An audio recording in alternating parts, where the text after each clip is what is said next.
गांव का एक सीधा साधा किसान बालेश्वर अब जीवन की अंतिम सांसें गिन रहा है। लेकिन उस क्षण बालेश्वर की आंखें सिर्फ माधव पर टिकी हुई थीं। बेटा, तुम्हारा भाई सोहन कहाँ है? जरा उनको बुला दो। पिताजी, वो खेत पर काम कर रहा है। मैं किसी को भेजता हूँ उसे बुलाने के लिए। बेटा, अब मेरे पास इतना टाइम नहीं है। मैं तुम्हें कुछ बताना चाहता हूँ। हाँ पिताजी, बोलिए, क्या बताना चाहते हैं आप?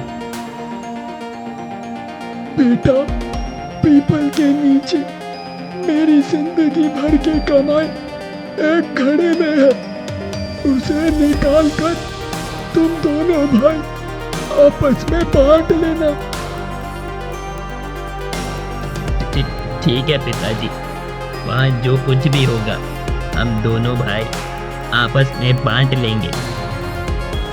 इतना कहकर बालेश्वर अपनी आंखें हमेशा के लिए बंद कर देता है। उस समय सोहन और उसकी पत्नी ललिता खेतों में काम कर रहे थे। जी, पिताजी ने जो बताया, अपने छोटे भाई को मत बता देना।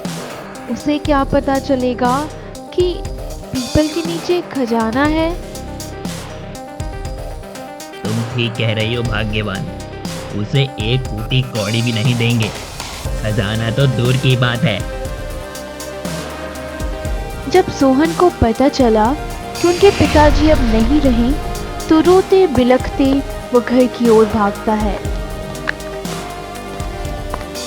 पिताजी, मैं आपको 2 बूंद पानी भी नहीं दे सका। आपने मेरा इंतजार भी नहीं किया।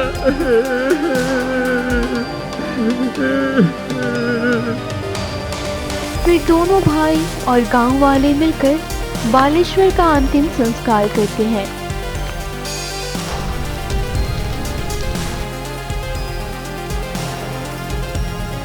और एक दिन सोहन, मेरे भाई, पिताजी तो अब नहीं रहे। क्यों नहीं, जो कुछ भी है दोनों भाई आपस में बांट कर अपनी अपनी जिंदगी बसर करें। भैया, पिताजी को गए हुए 15 दिन भी नहीं हुए हैं और आप अभी से बंटवारे की बात करने लगे। अरे ना, नहीं देवर जी, ऐसी बात नहीं है। तुम्हारे भैया का कहने का मतलब है, आज नहीं तो कल अपना अपना होना ही है। क्यों नहीं आज ही हो जाए? जैसा आप लोगों को ठीक लगे, लेकिन पिताजी ने कुछ बताया था। वो कह रहे थे आज कुछ बताने वाले हैं। नहीं नहीं भाई, मैं तो नदी में स्नान करने गया था। जब आकर देखा तो पिताजी नहीं रहे। और सब अपने अपने कमरे में चले गए।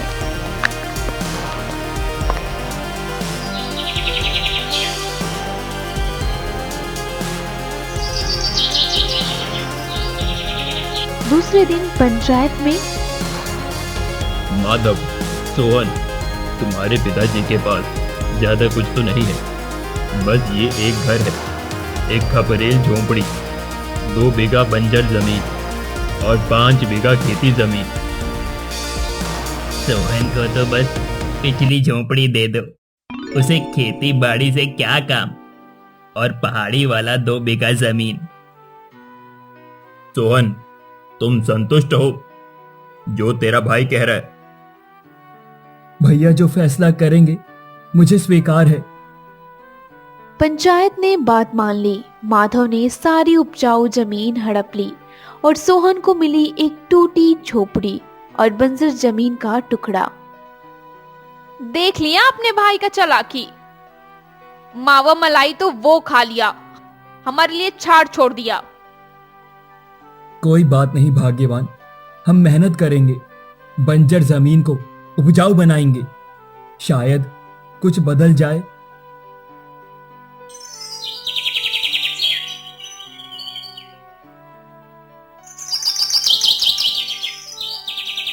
माधव अब गांव का रईस बन चुका था।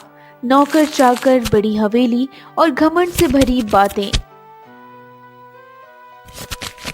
लेकिन सोहन, वो कभी लकड़ियां काटता, कभी पत्तियां बटोरता, पेट पालने के लिए संघर्ष करता।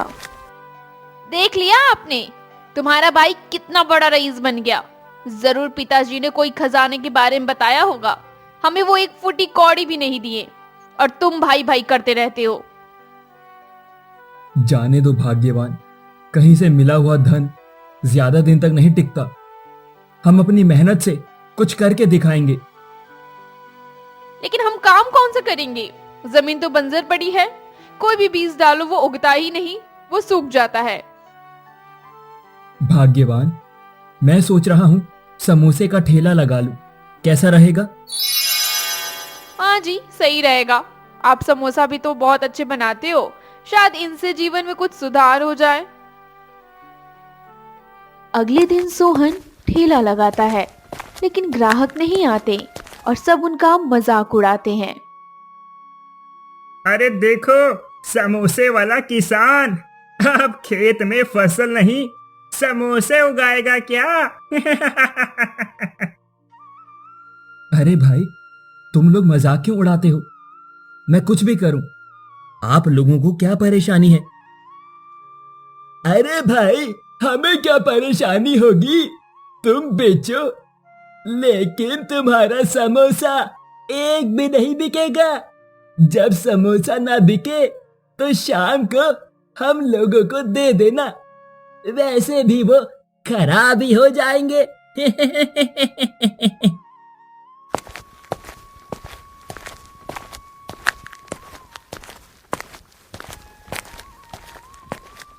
सुबह से लेकर शाम हो जाता है, लेकिन सोहन का एक भी समोसा नहीं बिकता और वो निराश होकर अपने घर की ओर चल देता है।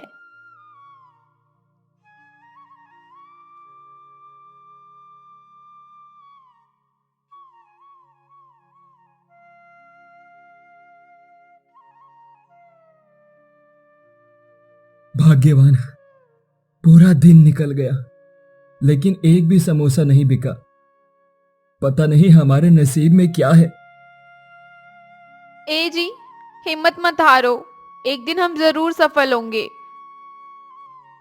ऐसे ही कुछ दिन निकल गए, लेकिन सोहन के ठेले पर बस 2-4 ग्राहक ही आते हैं। भाग्यवान, हम इतनी मेहनत करते हैं, फिर भी कोई लाभ नहीं। अब हम क्या करें? क्यों ना हम एक बार बड़े भाई के घर जाकर देखें, शायद वहां से कुछ मदद मिल जाए। तुम ठीक कहती हो, भैया कुछ ना कुछ तो मदद जरूर करेंगे। सोहन और ललिता अपने बड़े भाई माधव के घर जाता है और उनसे कुछ मदद मांगते हैं।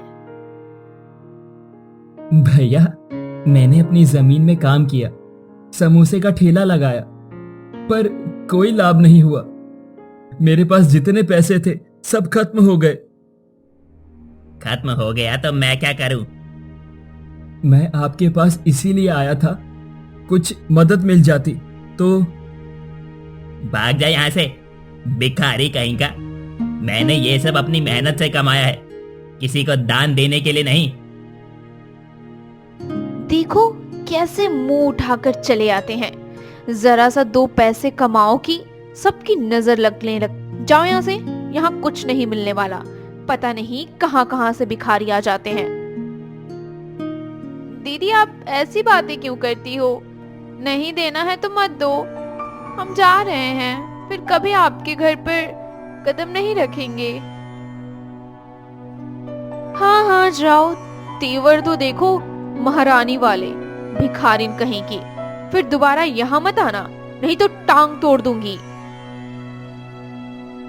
सोहन और ललिता दोनों दुखी मन से वहां से निकल जाते हैं।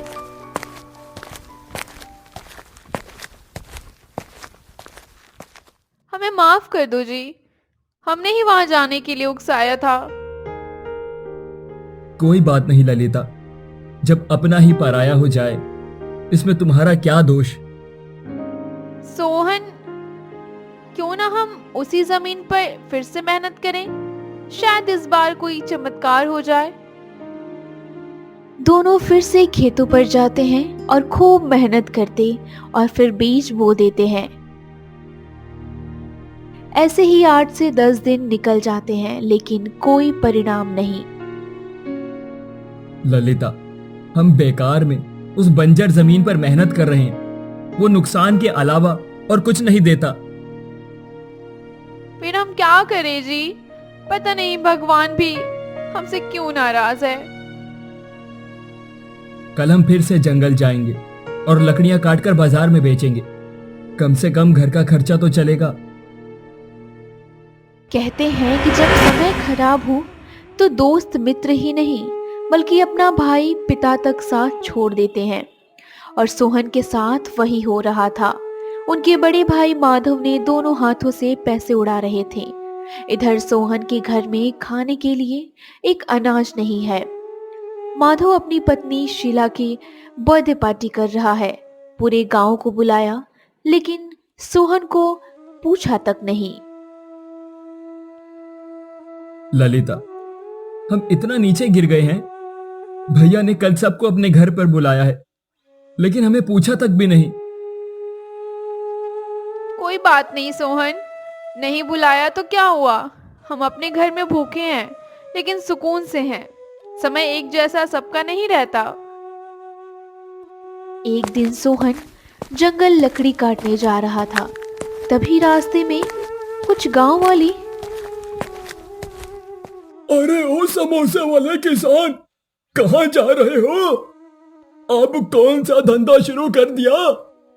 कल अपने भाई के घर पर नजर नहीं आए तुम? कहीं समोसा तोड़ने तो नहीं गए थे? हाँ भाई, कल माधव के घर में तो मजा आ गया।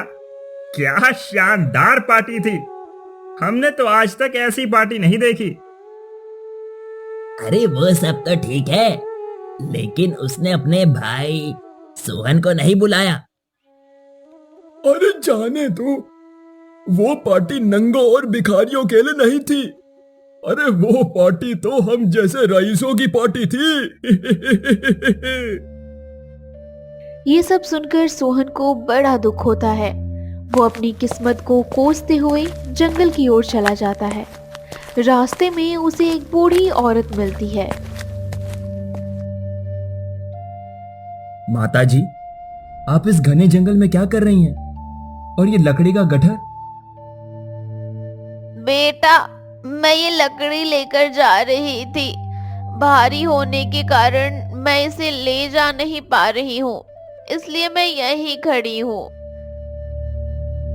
बूढ़ी माँ, अगर आप कहें तो मैं इसे आपके घर तक छोड़ देता हूँ। बेटा, तुम क्यों परेशान होगे? लगता है तुम भी लकड़ियाँ काटने आए हो। मेरा घर बहुत दूर है। अगर तुम वहां जाओगे तो देर हो जाएगी और तुम लकड़ी नहीं काट पाओगे। कोई बात नहीं अम्मा जी, आज नहीं काट पाएंगे तो कल काट लेंगे। चलो, मैं आपको आपके घर तक छोड़ देता हूँ। बेटा, तुम लकड़ी लेकर घर नहीं जाओगे तो आज भी भूखा रह जाओगे। तुम छोड़ दो और अपना काम कर लो। मैं किसी ना किसी तरह से ले ही जाऊंगी। माता जी, आप मेरी चिंता ना करें। चलो, मैं आपको छोड़ देता हूँ। सोहन ने लकड़ी का गट्ठर उठाया और बूढ़ी माँ के घर की तरफ चल देता है। आगे आगे बूढ़ी माँ और पीछे से सोहन। अम्मा जी, आपके घर में और कोई नहीं है जो आप इस उम्र में लकड़ियां लेने इतनी दूर आती हैं? बेटा, मेरा तो भरा पूरा परिवार है, लेकिन इंसान को भी मेहनत से पीछे नहीं हटना चाहिए, इसलिए मैं मेहनत कर रही हूँ। सोहन और बूढ़ी माँ चले जा रहे हैं, बातें किए जा रहे हैं। चलते चलते शाम हो जाती है और बूढ़ी माँ के घर पहुंच जाते हैं, जहां पहाड़ी के किनारे एक कुटिया थी। सोहन ने लकड़ी का गट्ठर रख दिया। माता जी, आप यहाँ रहती हैं? आप कह रहे थे आपका भरा पूरा परिवार है, कहाँ है वो लोग? हाँ पुत्र, ये संसार ही मेरा परिवार है। खैर जाने दो ये सब बात, मैं तुम्हें ये बीज देती हूँ। लेकिन माँ जी, मैं इस बीज को क्या करूँगा? ये कोई मामूली बीज नहीं है, इसे खाने की किसी भी वस्तु में डालकर बो देना। ये बीज उसी वस्तु में तैयार होगा, तेरे सारे दुख दूर हो जाएंगे। किसी भी खाने की चीज में? कौन सी खाने की चीज में? तुम समोसे की शुरुआत करना। 4 समोसा लेकर उसमें एक बीज डालकर खेत के चारों कोनों में एक एक समोसा बो देना और उसमें पानी डालकर चले आना। समोसे में बीज डालकर? मेरे तो कुछ समझ में नहीं आ रहा है। इसे तुम करके देखो, सब पता चल जाएगा। और हाँ, जब समोसा उगेंगे तुम और तुम्हारी पत्नी के अलावा कोई नहीं तोड़ पाएगा। अब कहना क्या चाहती हैं? माता जी, अगर समोसा उग भी गया तो इसे कोई भी तोड़ सकता है। नहीं, तुम दोनों के अलावा और कोई नहीं तोड़ेगा। अगर तोड़ेगा तो वो मिट्टी में बदल जाएगा। अब तू जा, शाम हो गई है, जल्दी से अपने घर पहुंच जा। सोहन वो बीज लेकर अपने घर की ओर चल देता। कुछ कदम आगे बढ़कर वो पीछे मुड़कर देखा, लेकिन ये क्या, ना तो वहां कोई कुटिया है और ना बूढ़ी माँ। सोहन डर जाता है और जल्दी जल्दी वहां से चलने लगता है और अपने घर पहुंचता है। अरे आप इतना हाफ क्यों रहे हो? और लकड़ी कहाँ है? सोहन ललिता को सारी बात बताता है। ए जी, कहीं वो चुड़ैल तो नहीं थी? लेकिन वो चुड़ैल नहीं हो सकती, वो जरूर कोई दिव्य शक्ति होगी। लेकिन ये कैसे कह सकती हो कि वो दिव्य शक्ति थी? क्योंकि चुड़ैल कभी किसी की मदद नहीं करते। हो सकता है वो देवी माँ हो। दोनों माता रानी को प्रणाम करने लगते हैं। ए जी, जब माता रानी की कृपा हम पर हो ही गई है तो क्यों नहीं इस बीज को आजमाया जाए? लेकिन उन्होंने कहा था कि इसे समोसे में डालकर बोना। लेकिन समोसा बनाने के लिए पैसे भी तो होने चाहिए, हम कहाँ से लेकर आएंगे? क्यों ना मुखिया जी से कुछ उधार ले लें? लेकिन वो उधार देंगे तब ना। कल हम मुखिया जी के घर जाएंगे और 100 रुपए उधार मांगेंगे।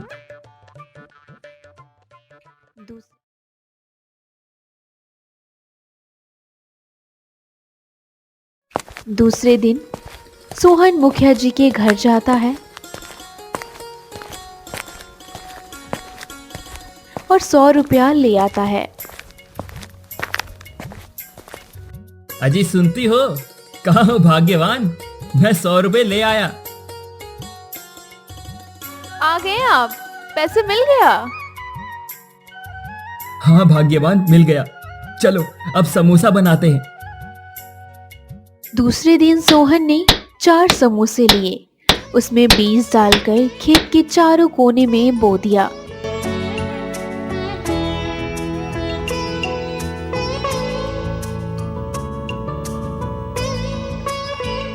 और खूब सारा पानी डाल दिया और वहां से चला गया।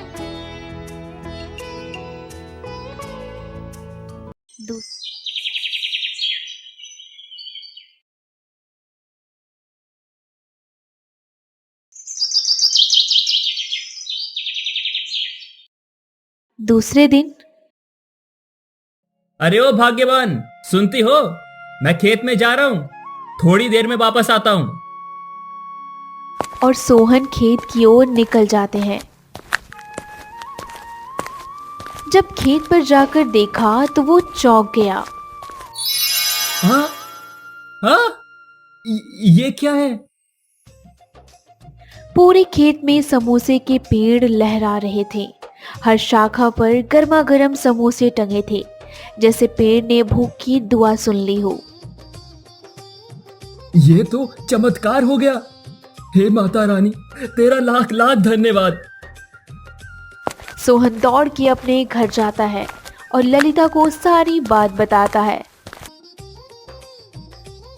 फिर वो दोनों खेत पर वापस आते हैं। ये तो गजब हो गया सोहन, अब हमारा दुख तकलीफ दूर हो जाएंगे। इनके खुशबू कितने मनमोहक हैं।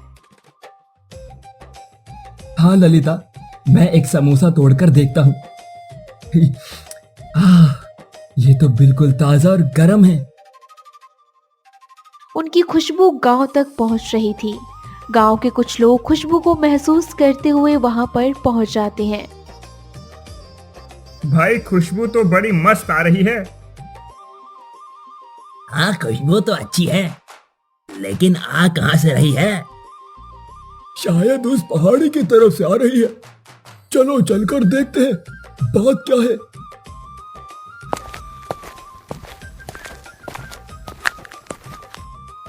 भाई ये तो चमत्कार हो गया।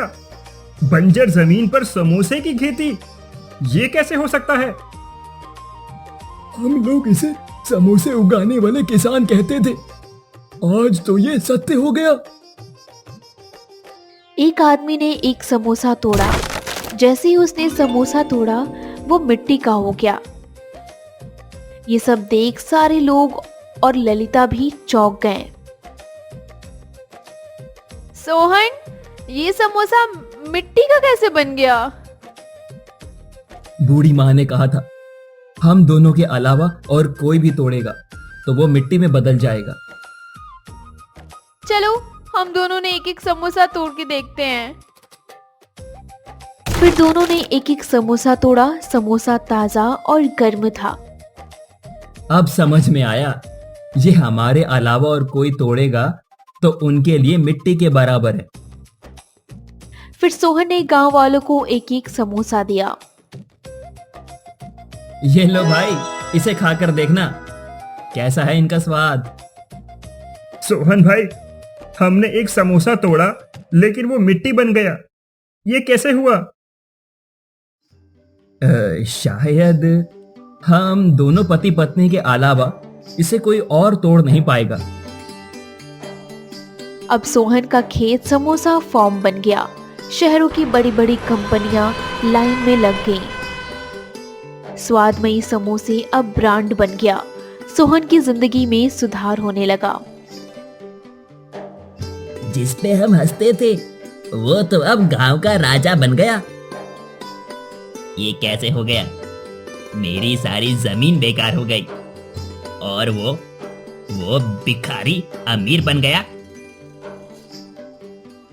ए जी, क्यों ना रात में उसकी फसल को बर्बाद कर दिया जाए? तुम सही कह रही हो शीला, आज रात को उनकी सारी फसल तहस नहस कर देंगे। रात में माधव दो आदमी को लेकर सोहन के खेत पर जाता है। रुको, पहले कुछ समोसे तोड़कर अपनी टोकरियां भर लो। दोनों आदमी समोसा तोड़कर टोकरियां भरने लगते हैं। रात के अंधेरे में क्या पता जितने समोसे तोड़कर टोकरियों में भर रहे हैं, वो सब मिट्टी बनते जा रहे हैं। लो सेठ जी, टोकरियां फुल हो गई। ठीक है, अब सारे खेत को तहस नहस कर दो, एक भी पौधा नहीं बचना चाहिए। दोनों लोग खेत को तहस नहस करने लगते हैं। तभी माधव एक समोसा खाता है। ये समोसा है या मिट्टी? थु, थु, थु, थु। ये, आय आय, आज मैं अपने हाथों से इन पौधों को नष्ट करूंगा। माधव को बहुत जोर से गुस्सा आता है और वो खेत में कूद जाता है। जैसे ही वो खेत में कूदता है उसका हाथ पांव काम करना बंद कर देता है। आ, कालू, मालू, कहाँ गए तुम? मुझे बचाओ। मुझे बचाओ। जब कालू मालू को ये पता चलता है कि उनका सेठ अपाहिज हो चुका है, वो सोचते हैं कहीं यहाँ भूत तो नहीं, और वो सरपट वहां से भाग जाते हैं। माधव अपाहिज हो चुका था, ना वो हिल सकता था ना ही उठ सकता था। वो रात भर वहीं पड़ा रहा।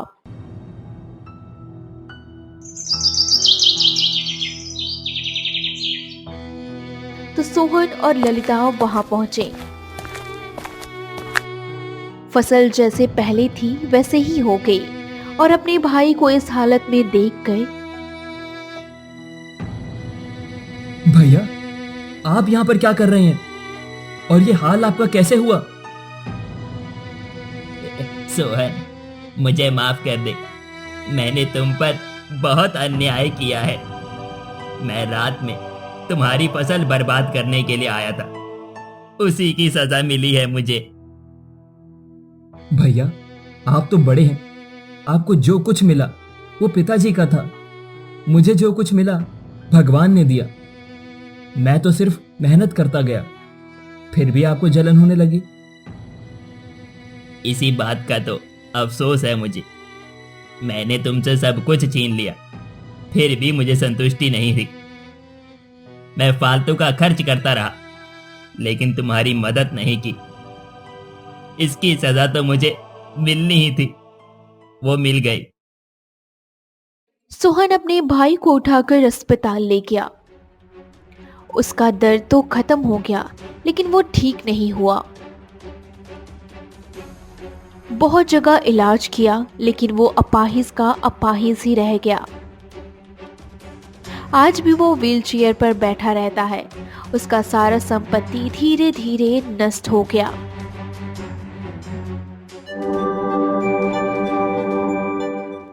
ललिता, क्यों ना हम कोई और चीज भी आजमाएं? कोई और चीज? क्या मतलब? अरे पगली, मेरा मतलब है जैसे bread pakora, pizza, burger, momos, कैसा रहेगा? बिल्कुल सही कहा आपने, क्योंकि खेत का उगा हुआ नुकसान भी नहीं करेगा और हम सिर्फ अपने लिए ही नहीं बल्कि दूसरों के लिए भी कुछ करना है। दूसरों के लिए? वो कैसे? जैसे हमारे फसल कंपनियों में सेल हो रहे हैं, यहाँ के लोकल लोगों के लिए एक आश्रम खोलेंगे। यहाँ पर भूखे बेसहारा लोग खाना खा पाएंगे। बहुत बढ़िया उपाय है। इससे हमें डबल फायदा होगा। डबल फायदा? मैं भूखों को खाना खिलाने की बात कर रही हूँ, अपने फायदे के लिए नहीं। यही तो बात है, दो के बगैर जिंदगी बेकार। कुछ मेरे दिमाग में आता है, तुम्हारे दिमाग में नहीं। कुछ तुम्हारे दिमाग में आता है, तो मेरे दिमाग में नहीं। इसीलिए कहते हैं, दो के बगैर जिंदगी बेकार।